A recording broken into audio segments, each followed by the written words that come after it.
Cleopatra was 14 when her father died and left her a kingdom already rotting from the inside. By 20, she had watched two of her own siblings try to have her killed. In this video, you'll learn to spot the exact point where adapting to survive someone powerful quietly turns into losing yourself. The same blind spot that eventually caught up with Cleopatra.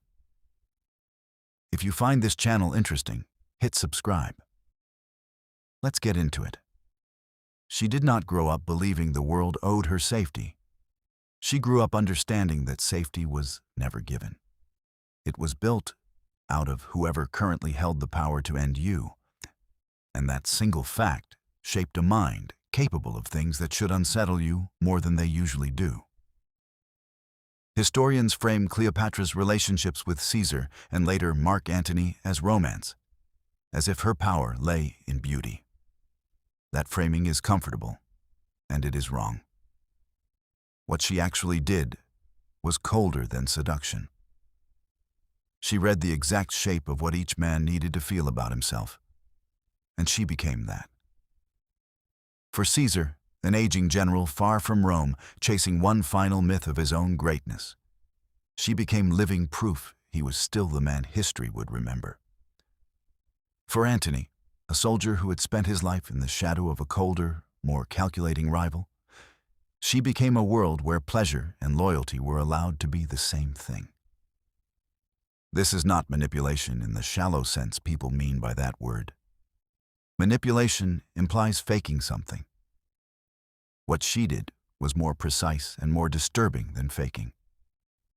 She studied a man closely enough to find the exact wound he was trying to heal, then made herself the medicine without the flinch most people have when they notice what someone else actually needs. That noticing, done without flinching, without the polite instinct to look away, is a specific and rare capability, and it is worth being honest about what it actually requires. It requires watching people the way a surgeon watches a body. Here is the first thing worth taking from that, and it is sharper than read the room. Most people study others to find common ground. Cleopatra studied them to find the gap, the specific insecurity or hunger sitting underneath the performance, because that gap is where real influence lives, not the similarities. The next time you are trying to earn trust or move someone toward a decision, stop asking what you have in common with them. Ask what they are secretly afraid is true about themselves, and address that directly without saying it outright.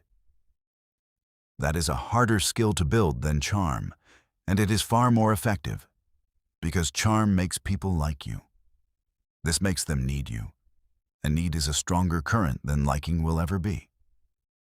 But there is a cost hidden inside that skill that rarely gets said out loud. And it is the part of this story that should actually disturb you more than the wars or the assassinations. If your entire survival depends on becoming whatever someone else needs, at some point you stop being able to locate what you actually wanted underneath all that adaptation. We do not have one reliable record of what Cleopatra desired for herself, separate from what kept her alive.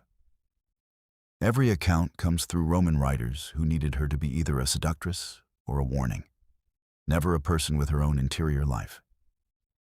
It is entirely possible that by the end, she could no longer fully separate the version of herself Antony needed from whatever she would have chosen, if nobody's survival had depended on the answer.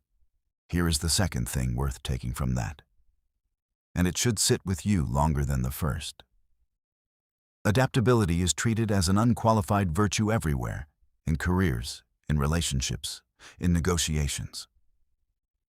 Nobody warns you that if you practice becoming what others need for long enough, the skill does not switch off the moment you are finally safe. It keeps running in the background, reshaping you toward whoever is in front of you, whether or not survival is actually at stake anymore. Check yourself against this regularly. Not once. Ask, on an ordinary day, with nothing on the line, whether you know what you actually want, or only what has kept the people around you satisfied. If you cannot answer quickly, that hesitation is worth taking seriously, because this particular erosion is quiet.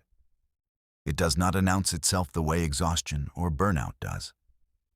It just slowly relocates the self. When Antony lost to Octavian, Cleopatra tried once more to do what had always worked, to read the new man in front of her and become whatever he needed. Octavian did not need anything from her. He needed her as a symbol, paraded through Rome as proof of what happens to those who back the loser. And there was no version of herself she could construct that would change what he had already decided to do with her. For the first time in her life, the skill that had kept her alive for 2 decades met a man who required nothing from her at all. She died by her own hand, rather than let Rome write that final chapter for her. So here is the question worth sitting with. If you have spent years becoming whatever the powerful people around you needed you to be, in order to survive them, is there still a version of you underneath that would recognize itself if it were finally actually safe?